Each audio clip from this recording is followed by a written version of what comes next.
So the next question, number 2, you want to ask them, will you do an electrical inspection of the house to see if everything is up to code and safe? Yes, well, I always emphasize to the homeowner that the electrical national code constantly changes with the new requirements. There's new appliances, new types of appliances, new electronics. There's all kinds of gadgets coming into the house, and the code people, the authorities that are looking over that, will be changing it from time to time, or even throughout the year, or sometimes monthly they will change those codes. So what I tell the homeowner when the electrical contractor comes in, ask him, will they look over the rest of the house to see if I'm up to current code, right? Okay, and why specifically is that important? Like, mainly because of your safety. Okay. Okay, so you look at today, for example, years ago you only had a couple of outlets required in the kitchen. Well, today not only do you need you know, like there's specific standards of how far outlets have to be apart from the in the kitchen, but also they changed to say a ground fault receptacles if they're say within 6 feet of the kitchen sink. That wasn't there 15 years ago or even 10 years ago. Now you need, for example, 20 amp outlets.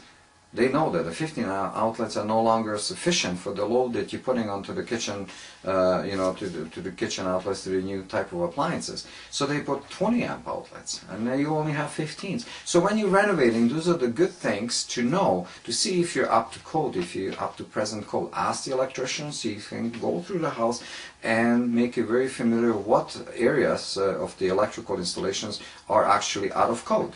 Okay, well, if we're talking about safety then, it doesn't mean that because it may not necessarily be up to code, all of a sudden doesn't render the existing electricity that may be 30 years old necessarily unsafe. So people shouldn't be worried about it being unsafe.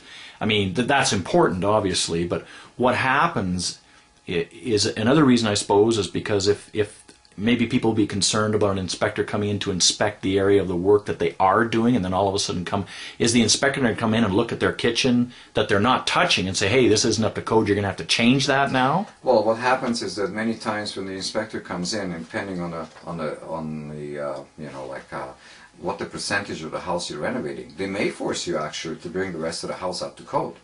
Okay, and you had mentioned that there was some sort of percentage regarding that, isn't there? Well, yeah, there's this. All depends. They have a better, kind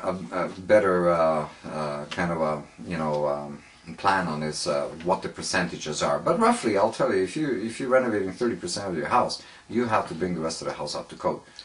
So many people will say replace the whole kitchen. Now you have to 100% bring up that whole kitchen up to code. Okay, if you're looking at, for instance, smoke detectors, they're upgraded. They have to be now installed a little to a different code than they were installed 10 years ago. So those are the things they also may want you to change. So it's up to individual inspector. But be prepared, and be prepared means ask your electrician in advance, what are the new code requirements? Because if you go to new buildings, if you're going into new development, you'll see that they have to 100% build to the new code. They can't build to code from last year or 10 years ago or 20 years ago. So therefore, just because you live in an existing house, well, they may not be safe, but there is a little fine line. What is safe, what isn't safe anymore today. And the inspectors will not roll into your house and say, you got to change everything. So there is this little tolerance. But it's up for your own safety. You can sleep and say, well, they're changing codes because it's safer now. We are using different appliances. We're in a new world. There is more usage. There is different type of usage. Can I sleep tightly? Can my children operate these appliances and be safe? I think those are the things you should be questioning, and then make a judgment where the electrician goes through. If they go through, ask him to go through and tell him what's out of code. And then it's up to you to change it or not.